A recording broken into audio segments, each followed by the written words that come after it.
I was sitting on a chair near the door, and I could just hear Greta Ross's voice speaking on the phone. "I think I've found someone," she was saying. "She has a daughter, but the girl can work in the garden or on the farm. Don't worry. They've been away from England for 10 years. It'll be all right, I tell you. Don't worry." After a few minutes, Greta Ross put down the phone and came out of the room.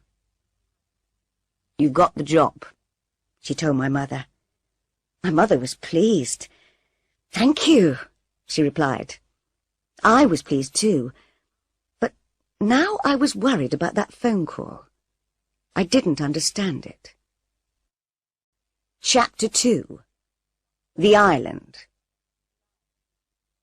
We went to Scotland the next day, first by plane, then by train. Greta Ross travelled with us. I looked out of the train window and saw fields and villages and mountains. Mum is right, I thought.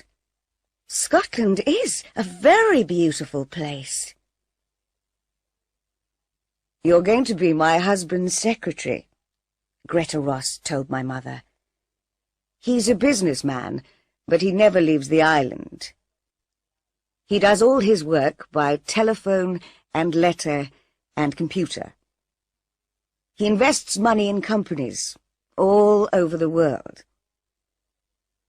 "Do many people live on the island?" I asked. "Not many," said Greta Ross. "You'll meet them soon."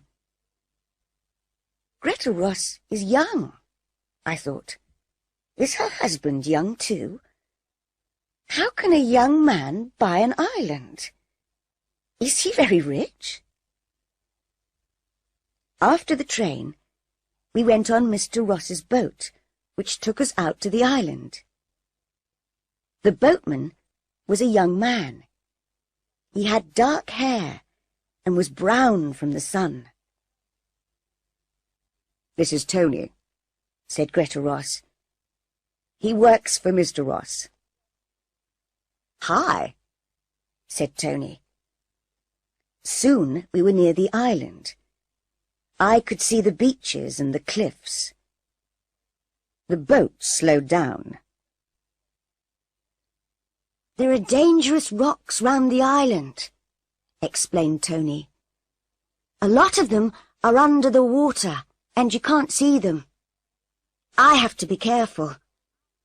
But the rocks keep other boats away, and that pleases Mr. Ross." "Why?" I asked. Tony looked at Greta Ross, but she wasn't listening. "Mr. Ross doesn't like visitors to the island," Tony said in a quiet voice. Then Greta Ross looked at us, and Tony said no more. Why doesn't Mr. Ross like visitors? I thought. Has he something to hide? When we arrived on the island, my mother and I followed Greta up to the house. It was very big, and there were trees all around it. A woman was waiting inside the house.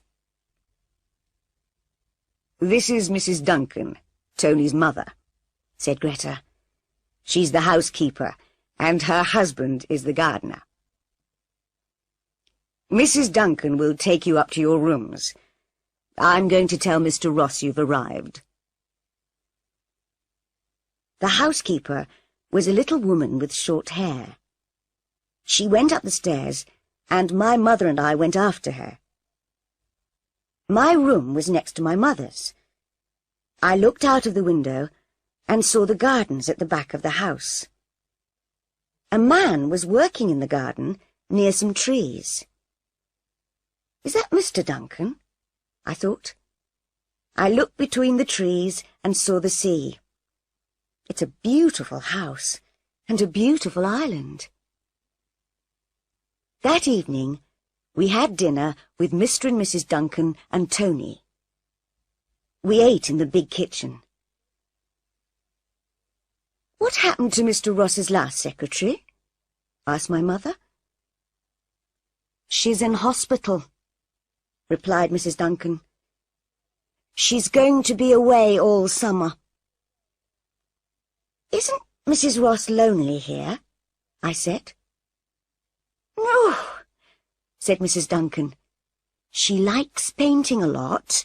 She has a room upstairs and goes there to paint. She's very good. Sometimes she goes to different places on the island to paint pictures." We finished eating our meal. Soon after, Greta Ross came into the kitchen. "Mr. Ross wants to see you and your daughter now, Mrs. Saunders," she said. "Follow me, please." We followed her through the house and into a big room.